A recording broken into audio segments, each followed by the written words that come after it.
Liquor scam విషయంలో కవిత పేరు రావడం ప్రస్తుతం చర్చనీయాంశమైన నేపథ్యంలో ఎమ్మెల్సీ కవిత మీడియా సమావేశం నిర్వహించారు. ఎలాంటి విచారణకైనా ఎదుర్కొంటాం, మోదీ పాలనలో ప్రభుత్వాలు పడగొట్టే కుట్రలు జరుగుతున్నాయి, మోదీ వచ్చే కన్నా ముందే ఈడీ వచ్చింది, ఎటువంటి విచారణకైనా సిద్ధం, ఇది పూర్తి స్థాయిలో ఒక రాజకీయ ఎత్తుగడ కిందే మీడియా సమావేశంలో కవిత మాట్లాడారు. ఇక పూర్తి సమాచారాన్ని ఎట్లా చూడాలి, ప్రస్తుతం ఈ అంశం చర్చనీయాంశమైన నేపథ్యంలో తెలంగాణ బ్యూరో ఇన్ఛార్జ్ నవీన్ అడిగి తెలుసుకుందాం. నవీన్.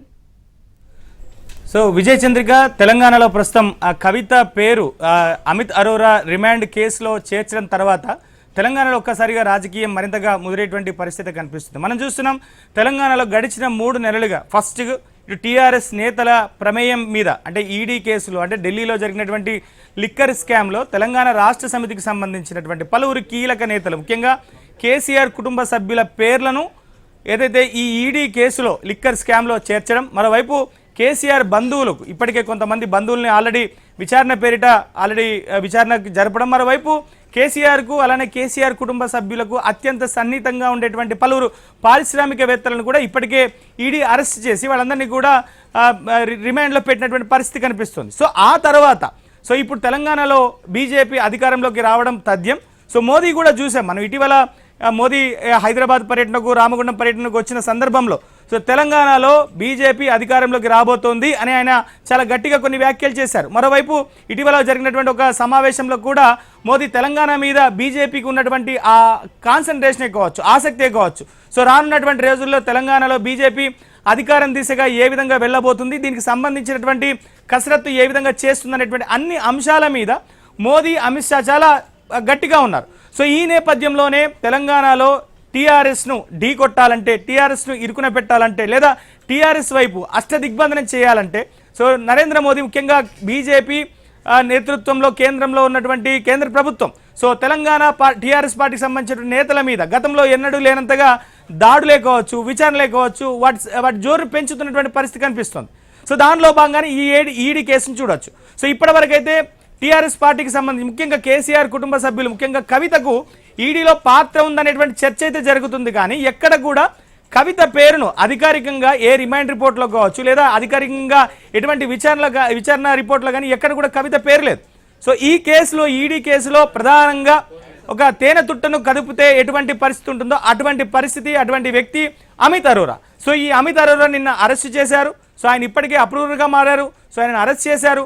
ఆయన ఇచ్చినటువంటి ఏదైతే ఈ కన్ఫెషన్ రిపోర్ట్లో ప్రధానంగా దీటన్నిటిని కూడా బేస్ చేసుకొని ఒక రిమాండ్ రిపోర్ట్ను తయారు చేశారు. దాంట్లో ప్రధానంగా కవిత పేరే హైలైట్ చేసినట్టుగా మనకు తెలుస్తోంది. ఇప్పటివరకు మనం చూసాం కవితకు నేడో రేపో ఆమెకు నోటీసులు ఇస్తారు, ఆమెను ఖచ్చితంగా అరెస్ట్ చేస్తారని చెప్పి ఇప్పటిదాకా చర్చ జరిగింది. ఇక నోటీసులు ఇవ్వడమే తర్వాయి, ఆ తర్వాత అరెస్ట్ విషయంలో కేంద్ర ప్రభుత్వ పెద్దలు ఏం చెప్తే దాన్ని బట్టి ఈడీ అధికారులు ముందుకెళ్లేటువంటి పరిస్థితి కనిపిస్తుంది.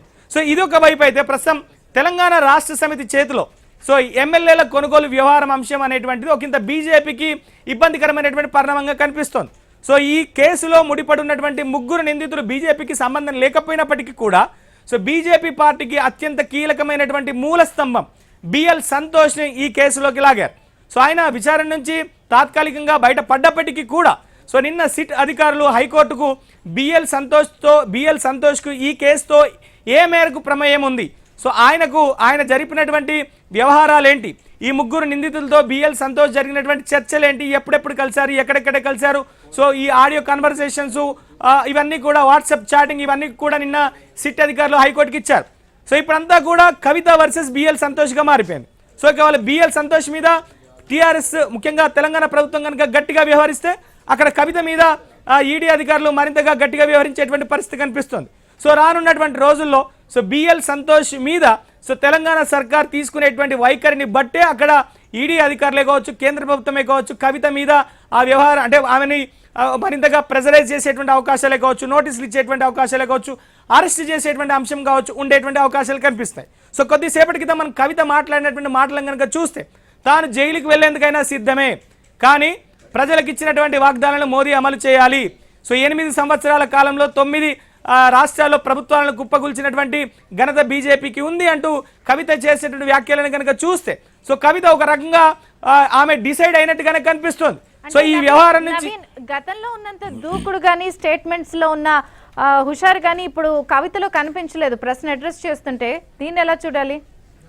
సో కింద భావోద్వేగానికి కవిత గురైనట్టుగానే మనకు కనిపిస్తుంది ఆమె మాట్లాడినటువంటి మాటల్లో ఆ టోన్ని కనుక చూస్తే మాత్రం. ఎందుకంటే సో ఈడీ రిమాండ్ రిపోర్ట్లో దాదాపుగా ఈమె పేరు చేర్చిన తర్వాత ఎప్పుడైనా సరే నోటీసులు రావడం, అరెస్ట్ చేయడం దాదాపుగా లాంఛనమైనటువంటి అభిప్రాయంలో ప్రస్తుతం కవిత ఉన్నట్టుగా తెలుస్తోంది. సో మొత్తం మీద రానున్నటువంటి రోజుల్లో మాత్రం సో కవిత అరెస్ట్ అనేటువంటి తథ్యం అన్నట్టుగానే మనకైతే వాతావరణం కనిపిస్తోంది. అది బిఎల్ సంతోష్కి అలానే కవితకు ఇటు ఈ రెండు ప్రభుత్వాలు రియాక్ట్ అయ్యేటువంటి విధానాన్ని బట్టే ముడిపడి ఉన్నట్టుగా మనకు చెప్పుకోవచ్చు. సో ఓవరాల్గా మాత్రం సో రానున్నటువంటి రోజుల్లో తెలంగాణ రాజకీయాలు ఈ రెండు అంశాల మీదనే నడిపించేటువంటి అవకాశాలు కనిపిస్తాయి. సో మరోవైపు తెలంగాణలో కూడా ఈ కేసులు ఈ వ్యవహారాలన్నింటినీ కూడా దృష్టిలో పెట్టుకొని కేసీఆర్ ముందస్తు ఎన్నికలకు వెళ్తారనేటువంటి చర్చ కూడా జరుగుతోంది.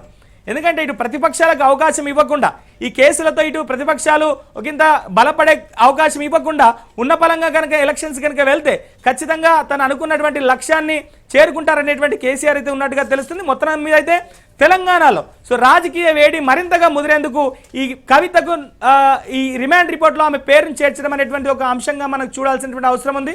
సో రానున్నటువంటి రోజులు అంటే ఇప్పటికే టీఆర్ఎస్ నేతల మీద ఈ కేసుల పరంపర కూడా పెరిగింది. మనం చూస్తున్నాం ఇవాళ ఢిల్లీలో సిబిఐ ముందర సో నకిలీ సిబిఐ అధికారి శ్రీనివాస్ అంశానికి సంబంధించి మంత్రి గంగుల కమలాకర్ అలానే ఎంపీ భద్రాజ్ రవిచంద్ర వీళ్ళిద్దరు కూడా సిబిఐ ముందర హాజరు కాబోతున్నారు. సో మరోవైపు ఇటు కొంతమంది ఇప్పటికే ఈడీ విచారణ ఎదుర్కొంటున్నటువంటి కేసీఆర్ కుటుంబ సభ్యులు అలానే కేసీఆర్కి సంబంధించినటువంటి సన్నిహితులంతా కూడా ఇప్పటికే జైళ్లలో ఉన్నటువంటి నేపథ్యంలో సో బీజేపీ మరింతగా ఇటు టీఆర్ఎస్ నేతల మీద దూకుడు పెంచేటువంటి అవకాశం అయితే కనిపిస్తోంది.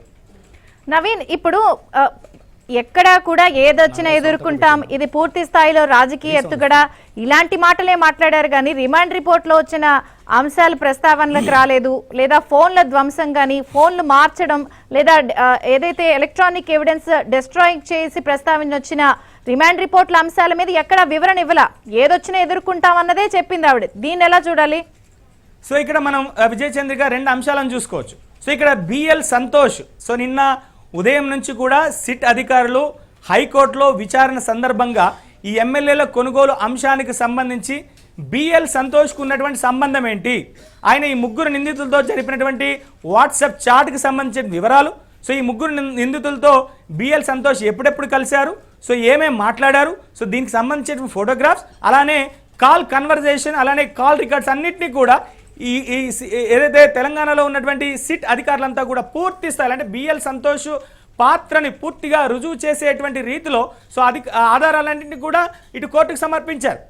ఆ తర్వాత అంటే సాయంత్రం 5 గంటలకి ఇటు మనకు ఈడీ అధికారుల నుంచి ఒక ప్రెస్ నోట్ వచ్చింది. సో ఏదైతే అమిత్ అరోరాని అరెస్ట్ చేసిన తర్వాత ఆయన ఇచ్చినటువంటి వివరాల నేపథ్యంలో ఆయన ఇచ్చినటువంటి కన్ఫెషన్ ఆధారాలన్నింటినీ బేస్ చేసుకొని సో ఆయన మాటల నేపథ్యంలో ఒక రిమాండ్ రిపోర్ట్ను తయారు చేశారు. సో దాంట్లో కవిత దాదాపుగా 1,37,00,000 రూపాయలు విలువ చేసేటువంటి ఫోన్లను ఆమె వాడినటువంటి ఫోన్లని ధ్వంసం చేసింది. వాళ్ళు యూజ్ చేసేటువంటి ల్యాప్టాప్లను ధ్వంసం చేశారు. అలానే వాళ్ళ దగ్గర ఉన్నటువంటి అన్ని ఎలక్ట్రానిక్ డివైజెస్ అన్నిటినీ కూడా డిస్ట్రాయ్ చేశారు. అంటే ఖచ్చితంగా కవితకు సంబంధం ఉండడం వల్లే ఈ ఎలక్ట్రానిక్ డివైజెస్ అన్నిటినీ కూడా డిస్ట్రాయ్ చేశారు. సో అలానే దాదాపుగా ఈ 100 కోట్ల రూపాయల ముడుపుల కేసులో కవిత ప్రధానంగా ఆమె పాత్ర ఉంది అనేటువంటి రీతిలో ఈడీ అధికారులంతా కూడా ఆ రిమాండ్ రిపోర్ట్ అంతా కూడా సిద్ధం చేశారు. అంటే ఓవైపు బిఎల్ సంతోష్ పాత్రను బలంగా ఉందని చెప్పడం కోసం సిట్ అధికారులు ఆధారాలన్నింటినీ కూడా పక్కా తయారు చేస్తే, ఇటు కవిత పాత్ర ఈడీ కేసులో బలంగా ఉందని చెప్పడం కోసం ఈడీ అధికారులు కూడా ఆధారాలన్నింటినీ కూడా పక్కగా ప్రిపేర్ చేశారు.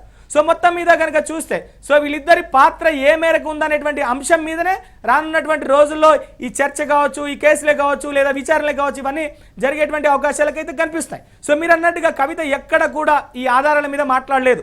సో జైలుకి వెళ్ళడానికైనా సిద్ధం, తాను ఏ తప్పు చేయలేదు, అవసరమైతే ఎలాంటి విచారణ సంస్థలకైనా తాను విచారణ కోసం రావడానికి సిద్ధంగా ఉన్నానని చెప్పేసి కవిత వ్యాఖ్యలు చేశారు.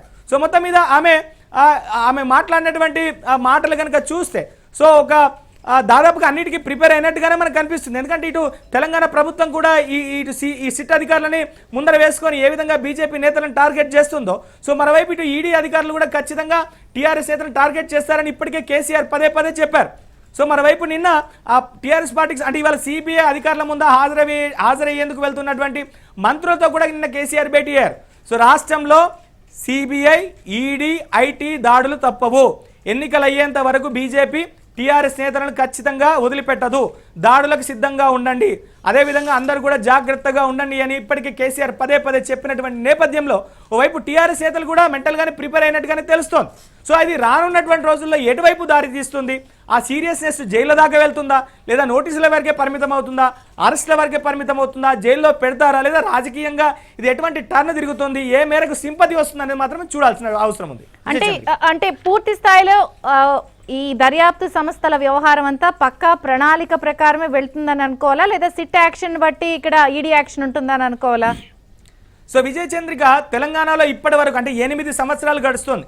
ఇటు నరేంద్ర మోదీ అధికారంలోకి వచ్చి, ఇక్కడ కేసీఆర్ అధికారంలోకి వచ్చి, సో ఇప్పటి వరకు 2018 ముందస్తు ఎన్నికలు అయ్యేంత వరకు కూడా ఎక్కడ కూడా తెలంగాణ రాష్ట్ర సమితికి సంబంధించినటువంటి ఏ ఒక్క నేత మీద కూడా ఎటువంటి కేంద్ర దర్యాప్తు సంస్థల విచారణ జరగలేదు, ఎవరికి నోటీసులు ఇవ్వలేదు, ఎవరిని అరెస్ట్ చేయలేదు, ఎవరిని జైలుకు పంపలేదు. అలానే తెలంగాణలో బీజేపీ నేతలను ఎవరిని కూడా తెలంగాణ ప్రభుత్వం అరెస్ట్ చేసేటువంటి దాఖలాలు లేవు. సో ఎప్పుడైతే లోక్సభ ఎన్నికలు పూర్తయి, సో తెలంగాణ మీద బీజేపీకి ఆశలు కలిగిన తర్వాత, ఇక్కడ నరేంద్ర మోదీ, అమిత్ షాలు పూర్తి స్థాయిలో ఫోకస్ పెట్టిన తర్వాతనే తెలంగాణలో వాతావరణం మారింది. సో ఇప్పుడు టీఆర్ఎస్కు తెలంగాణలో ప్రధాన ప్రత్యర్థి ఎవరంటే అది బీజేపీ, కాంగ్రెస్ కాదు, ఇంకే పార్టీ కాదు. అది కూడా టీఆర్ఎస్ ఆల్రెడీ క్లారిటీకి వచ్చేసింది.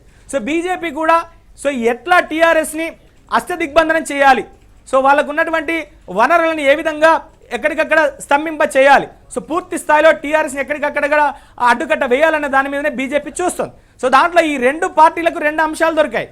సో బీజేపీకి వచ్చి లిక్కర్ స్కామ్ దొరికింది. సో దాంట్లో సాక్షాత్తు తెలంగాణ ముఖ్యమంత్రి బిడ్డ ఉంది, అలానే కేసీఆర్కి సంబంధించినటువంటి బంధువులు ఉన్నారు, వాళ్ళ అక్క కొడుకులు ఉన్నారు, అలానే ఇతరత్ర బంధువులందరూ కూడా ఉన్నటువంటి పరిస్థితి కనిపిస్తుంది. ఇది ఒక బీజేపీకి అంది వచ్చిన అవకాశంగా మారింది. సో వెంటనే ఇటు టీఆర్ఎస్కి సో ఈ ఎమ్మెల్యేల కొనుగోళ్ల అంశానికి సంబంధించినటువంటి ఇష్యూ దొరికింది. సో ఫలితంగా ఈ 2 ఇష్యూలను పట్టుకొని 2 పార్టీలు తెలంగాణలో రాజకీయ చదరంగం ఆడుతున్నాయి. సో ఈ రాజకీయ చంద్రంగం అనేది పూర్తి స్థాయిగా పూర్తవుతుందా, మధ్యలోనే ఆపేస్తారా? నవీన్, ఒకవేళ అరెస్ట్ల పరంపర లాంటివి ఏమైనా ఎక్స్పెక్ట్ చేయొచ్చా మనం? ఎందుకంటే ఇప్పటి వరకు కూడా తతంగం అంతా అలాంటి ఫ్లోలోనే జరిగింది. ముందు రావడం, పేర్లు రావడం, విచారణకు రావడం, ఇమీడియట్ అరెస్ట్లు అవ్వడం, ఇలాగే స్టైల్ వెళ్తోంది లిక్కర్ స్కామ్ అంతా. ఇలాంటివి ఏమన్నా మనం ఎక్స్పెక్ట్ చేయొచ్చా రాబోయే రోజుల్లో? అంటే ఇక్కడ ముఖ్యంగా ఇటు ఈ ఇద్దరు కూడా, అంటే ఇటు టీఆర్ఎస్ పార్టీకి కవిత ఇంపార్టెంట్, ఎందుకంటే కేసీఆర్ ప్రెస్టేజ్ ఇక్కడ. సో మరోవైపు ఇటు బీజేపీకి బిఎల్ సంతోష్ చాలా ఇంపార్టెంట్. సో ఈ ఎవరు ముందుగా రియాక్ట్ అయితే, ఎవరు ముందుగా అడ్వాంటేజ్ తీసుకుంటే, ఎవరు ముందుగా ఇటు బీజేపీ నేతనుగా అంటే బిఎల్ సంతోష్ మీద వాళ్ళు ఒకంత గట్టిగా వ్యవహరిస్తే కవిత మీద యాక్షన్ తీసుకుంటారు. సో కవితని నోటీసులు ఇచ్చి అరెస్ట్ చేస్తే ఇక్కడ బిఎల్ సంతోష్ మీద కొంత కఠినంగా వ్యవహరించేటువంటి అవకాశం. ఎవరు ముందు స్టెప్ వేస్తారన్న దాని మీదనే ఇది ఆధారపడి ఉంటుంది. Right, thank you.